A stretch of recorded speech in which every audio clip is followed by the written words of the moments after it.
Sure. Hello everyone. In today's car news of the week, we are going to talk about all interesting car news this week. We have a lot of interesting car news. Jeep revealed the first V8 Wrangler in a very long time.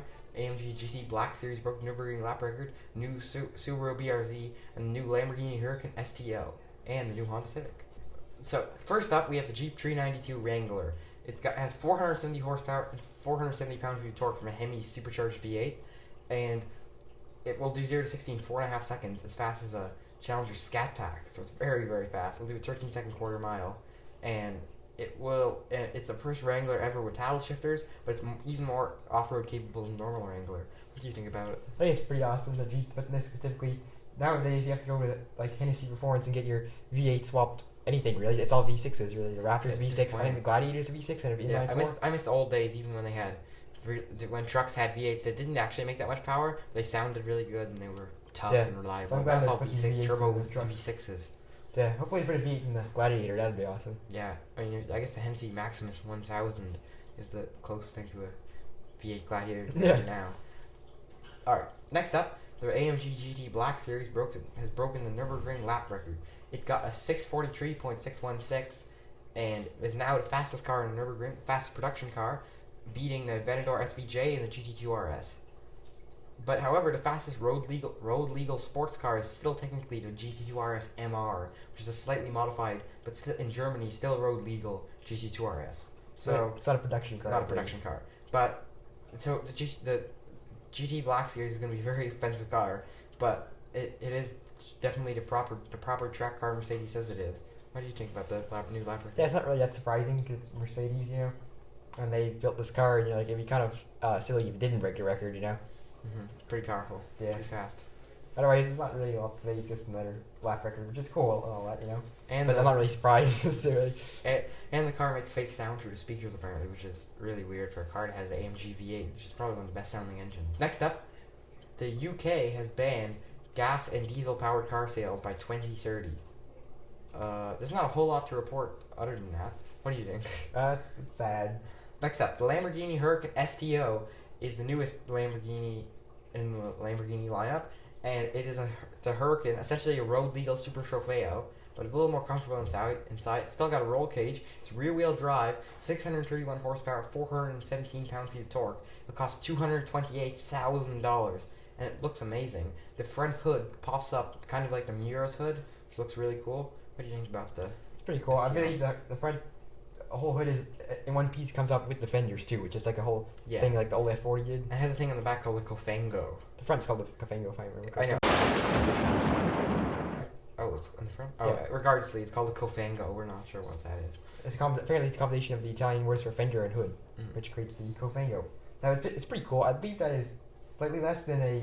That's around. That's a little bit more. Well, anyway, it's pretty good price for a... I'm thinking of other cars around that same price point. But it's a pretty good price for a track car, Super Trofeo for the road, Because that'd be awesome to go to the drive-through and in the Super Trofeo Omologato. Or Omologata, as it's called, I believe. But, yeah, I mean, I don't know whether I'd rather take a Performante. I like the Performante a lot. The Performante is a good-looking car.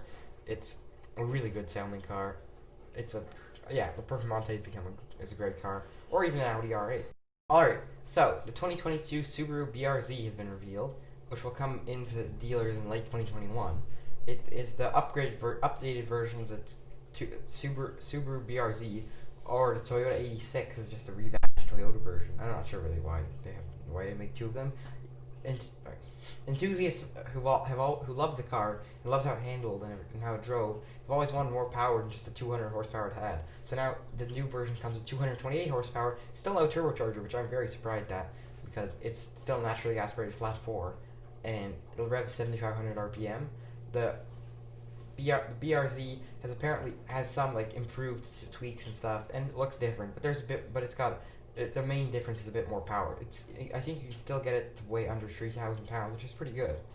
What do you think of it? I think it's pretty cool. It looks very nice.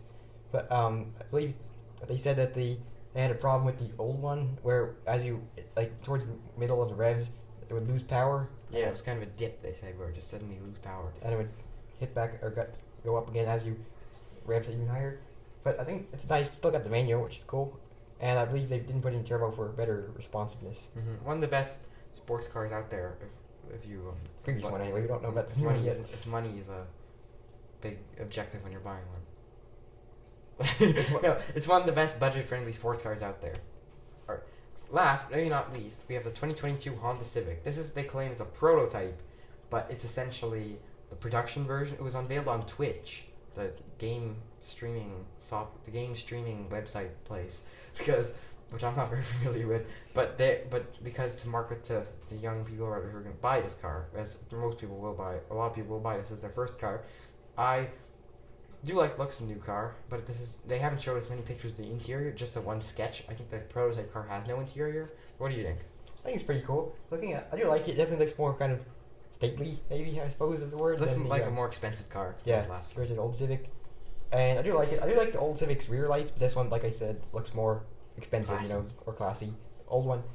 I do like the old hatchback a lot. I like the looks, Wait, look, I really like the old Type R, or the current Type R, I suppose it is, with the massive wing and crazy intakes and everything. Now, I do hope that they make this next Type R as crazy as this one. I know some people hate the Type R's looks, but it's one of my very favorite cars. And the reason is because it looks like a DTM car, in case you were wondering. I don't mean to be going around my car opinions in the video. We're trying to report news, but looks like a touring car. As I'll tell you. Here, But yeah, I find if I was looking for a car like Camry, Civic, whatever, Accord, I like the Civic's looks way better than the Camry. I don't know about you, but the Toyotas just are getting these big grills, and it just doesn't look. I'm never not a big grill guy. I think it looks good on Rolls Royces, pickup trucks, and SUVs, but not much else. Yeah. So, I hope you enjoyed this week's car news video. If you want to see more videos like this, go down there and subscribe. If you also enjoyed the video, go down there and give it a like. So, stay tuned for next week's car news video, and I will see you next week. Goodbye.